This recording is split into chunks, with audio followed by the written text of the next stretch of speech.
বিবি বলতেছে, তোমার কতটুকু পাওয়ার আছে, তোমার কতটুকু পাওয়ার আমি জানতে চাই। বলে জানতে চাও নাকি? বলে হ্যাঁ জানতে চাই। সকালবেলা ঘুম থেকে উঠে ওই যে রেড লাইনের স্টপ গেটের কিনারের মাধ্যমে নিয়ে গেল, এখনো পর্যন্ত ট্রেন আসার সময় হয় নাই। ট্রেন আসার সময় হয় নাই, কিন্তু মানুষ প্রচুর পরিমাণে আসা যাওয়া করতেছে। হঠাৎ করে গেটটা মাঝখান থেকে ফেলে দিল। ফেলে দেওয়ার সাথে সাথে রিস্কাওয়ালার রিস্কাওয়ালা দাঁড়ায় গেছে, সাইকেলওয়ালার সাইকেলওয়ালা দাঁড়ায় গেছে, গাড়িওয়ালাও দাঁড়ায় গেছে। বিবিরে বলতেছে, বিবিরে দেখছো আমার পাওয়ার কতটুক? এখন ট্রেন আসার সময় না, কিন্তু আমি গেটটা ফালায়া দিলাম। গেটটা ফালায় দেওয়ার সাথে সাথে মানুষ আর রাস্তা পার হয়ে যাইতে পারে না। আমাকেও কিছু বলে না, এটা আমার ক্ষমতা।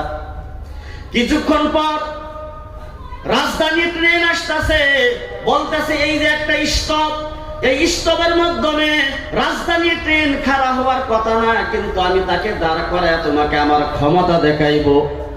লাল শালু কাপড় হাতের মাধ্যমে নিয়া রাস্তার মাধ্যমে এইভাবে দাঁড়ায় গেছে। সাথে সাথে ট্রেন আইসা তার সাথে ব্রেক দিছে, সম্মুখে আইসা ব্রেক দেওয়ার পরে ড্রাইভার সাহেব ট্রেন থেকে নাইমা আইসা বলতেছে, ভাই কি হয়েছে? সম্মুখে অসুবিধা আছে কি? রাস্তাঘাট কি খারাপ, ভাঙছে টাংছে কি?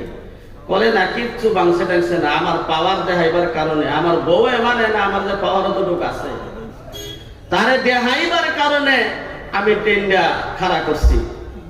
বেয়াদব, একটু সময় এদিক হেদিক হওয়ার পরে সামনে কি হইবার পারে, ঠিক আছে, ক্রসিং এর সময় কি হইব অসুবিধা জানো তুমি?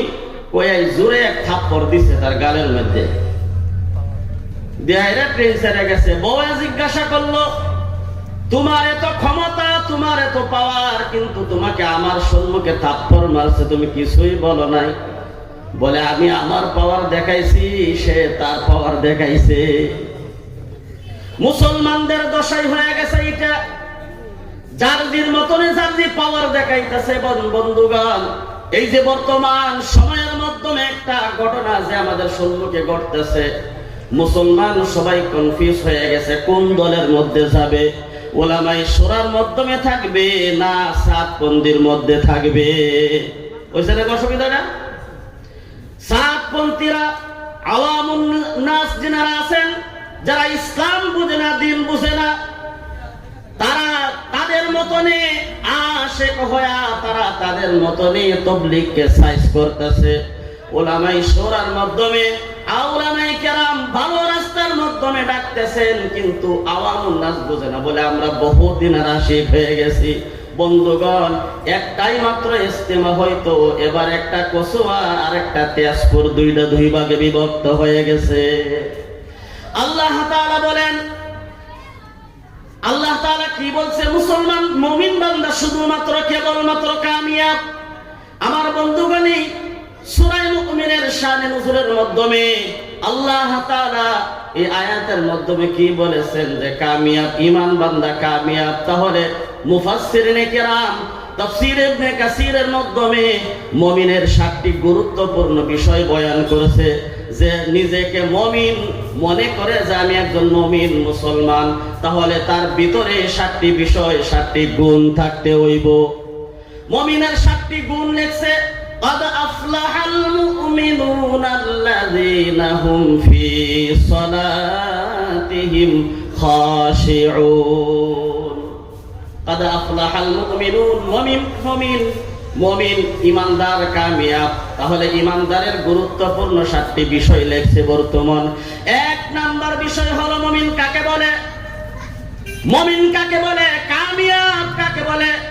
আল্লাহ তাআলার কিতাবের মাধ্যমে মুফাসসিরিনে কেরাম আয়াতের বিস্তারিত বলার সময় হয়েছে মুমিনদের 7টি বিষয়।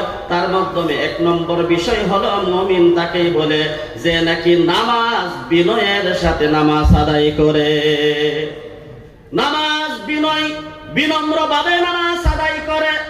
বন্ধুগণ, এই যে বিনয়ের সাথে নামাজ পড়া কাকে বলে? মসজিদের মাধ্যমে চাইলে বোঝা যায় নামাজ কিভাবে চলতেছে। মসজিদে ঢুকতে দেরি, নামাজ শেষ করে বের হতে দেরি হয় না। একজন মসজিদের ইমাম সাহেব যেই 2 রাকাত নামাজ পড়লে 10 মিনিট সময় লাগে, 5 মিনিট কমপক্ষে সময় লাগে, কিন্তু যারা কিছুই জানে না বন্ধুগণ, এমন দ্রুত গতিত নামাজ আদায় করে যেন মালিকে মুরগিকে খাওন দিছে, টুক টুক করে খাইতেছে। নামাজের মাধ্যমে কোনো ধ্যান নাই, নামাজের মাধ্যমে বাড়ির হিসাব, দোকানের হিসাব আছে না, করে না?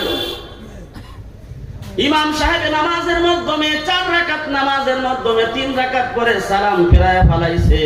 ইমাম সাহেব জানে না কয় রাকাত পড়ছে, ইমাম সাহেব ভাবতেছে 4 রাকাত নামাজ আমি আদায় করছি। কিন্তু একজন মুসল্লি বলতেছে, আমি গ্যারান্টি দিয়ে বলতে পারবো যে নামাজ 4 রাকাত হয় নাই, নামাজ 3 রাকাত হয়েছে। অনেক মুসল্লি নেই কেরাম নামাজের মাধ্যমে ধ্যান নাই, কিন্তু ওই মানুষটার ধ্যান কেমনে ছিল? মানুষে বলতেছে, মুসল্লি নেই কেরাম বলতেছে, তুমি কেমনে বলো তো দেখি নামাজ 3 রাকাত কেমনে হইল? আমাদের তো নামাজের মাধ্যমে ধ্যান নাই, আমরা মনেই করছি 4 রাকাত হয়েছে। ইমাম সাহেব মনে করেছে 4 রাকাত হয়েছে, কিন্তু ওই লোকটা বলতেছে শুধুমাত্র নামাজ 4 রাকাত হয় না। বলে কি হিসাবে?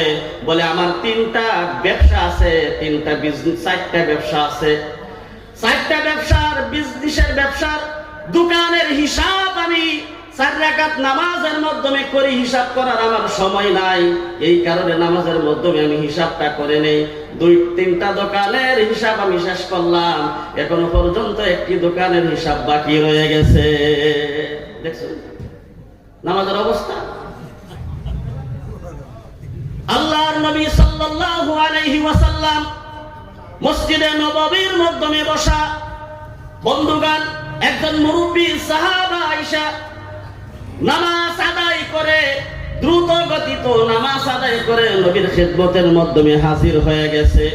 আল্লাহর নবী বলেন, ইরজি'উ সাল্লি ফা ইন্নাকা লাম তুসাল্লি, সাহাবা যাও তুমি আবার ফেরত দুবারা নামাজ আদায় করো। সাহাবা আবার নামাজ আদায় করলেন। আল্লাহর নবী বলেন, আবার যাও, আবার নামাজ আদায় করো, নামাজ হয় নাই। আবার সাহাবা নামাজ আদায় করে, এইভাবে 3 বার নামাজ আদায় করার পর যখন আবার আল্লাহর নবী বলেছেন তুমি আবার যাও নামাজ আবার আদায় করো, নামাজ হয় নাই। সাহাবা বললেন, ইয়া রাসূলুল্লাহ, কেমনে নামাজ আদায় করব? আপনি যদি শিখায় না দেন তাহলে বুঝতেছে আমার নামাজ হবে না। আল্লাহর নবী সাল্লাল্লাহু আলাইহি ওয়াসাল্লাম নামাজের মাধ্যমে দাঁড়ায় গেলেন। সংক্ষেপে বলতেছি, নামাজের মাধ্যমে দাঁড়ায় একদম সঠিক নিয়মে নিয়ত বান্দার পর সানা পড়লেন, আউযুবিল্লাহ বিসমিল্লাহির রহমানির রহিম করে কোরআন তেলাওয়াত করে। আমার বন্ধুগণ, তরতিলান তেলাওয়াত করে, আস্তে আস্তে কোরআন তেলাওয়াত কইরা রুকু করলেন।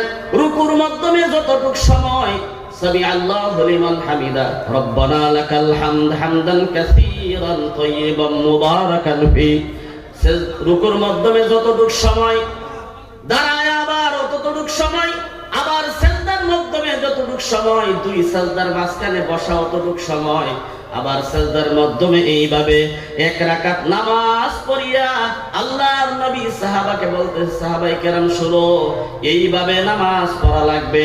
যাদের নামাজ এইভাবে হবে না, পড়বে না যারা নামাজ এইভাবে, তাদের নামাজ হবে না। বন্ধুগণ, মানুষে বলে আল্লাহর নবী সাল্লাল্লাহু আলাইহি ওয়াসাল্লামের হাদিস অনুযায়ী মানুষ বলে, হুজুর গো অনেক দিন ধরে নামাজ পড়তাছি, কিন্তু নামাজ পড়লে দোয়া করি, কিন্তু দোয়া কবুল হয় না। সেই বিষয়ে আল্লাহর কাছে দরখাস্ত জানাই, মনে হয় দরখাস্ত মঞ্জুর হয় নাই। আল্লাহর নবী বলেন, যদি নামাজ পড়ার পর তোমার দোয়া যদি কবুল হইতাছে না, তাহলে মনে করবা তোমার নামাজের মতন হইতাছে না। আল্লাহর নবী গ্যারান্টি দিয়েছেন, এইভাবে যেভাবে সঠিক আমি নামাজ পড়ে তোমাদেরকে দেখাইলাম, এইভাবে যদি তোমরা নামাজ আদায় করে আল্লাহর কাছে দোয়া করো, তাহলে নিশ্চয় আল্লাহ তাআলা তোমার দোয়া কবুল করবে, সন্দেহ নাই। 1 নাম্বার হলো নামাজ বিনয়ের সাথে বিনম্রভাবে আদায় করা, এটা হলো মুমিনের বহিঃপ্রকাশ। বন্ধুগণ, 2 নাম্বার হলো বেহুদা কথা থেকে বিরত থাকা। বলেন তো দেখি, মুশকিল যাওয়ার পর মানুষের বেহুদা কথা আছে না নাই? আছে না? হাই রে, দুনিয়াদারি যা কথা আছে সব গিয়ে মসজিদের মধ্যে হয়। আল্লাহর নবী সাল্লাল্লাহু আলাইহি ওয়াসাল্লাম বলেন, যেহেতু হাদিসটা যঈফুন জিদ্দান বলেছেন, কিন্তু ওই হাদিস থেকে নিবার মতন কিছু সবক আছে বন্ধুগণ।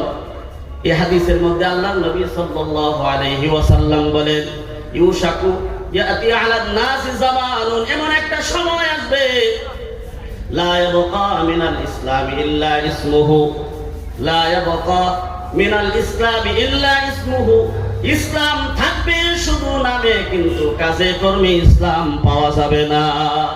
ওয়ালা ইয়াবকা মিনাল কুরআন ইল্লা রাসমুহু, কুরআন শুধু লেখা থাকবে কাগজের মাধ্যমে, কিন্তু কোরআনের উপরে আমল থাকবে না বন্ধুগণ।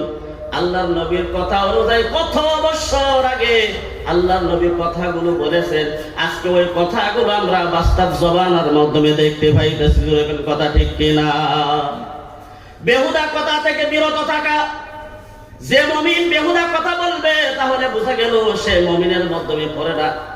আপনি যতটুকু পর্যন্ত বেহুদা কথা দিয়া সময় নষ্ট করবেন, ততক্ষণ আপনি আল্লাহ আল্লাহ জিকির করেন, সুবহানাল্লাহ জিকির করেন, আলহামদুলিল্লাহ জিকির করেন, জুবানটাকে তরুতাজা রাখেন। যে ব্যক্তি জিন্দা হায়াতের জিন্দেগীর মাধ্যমে থাইকা জুবানকে আল্লাহ আল্লাহ জিকির করে, বন্ধুগণ জুবানটাকে তরুতাজা রাখে, আল্লাহর নবী সাল্লাল্লাহু আলাইহি ওয়াসাল্লাম বলেন মৃত্যুর সময় ওই ব্যক্তি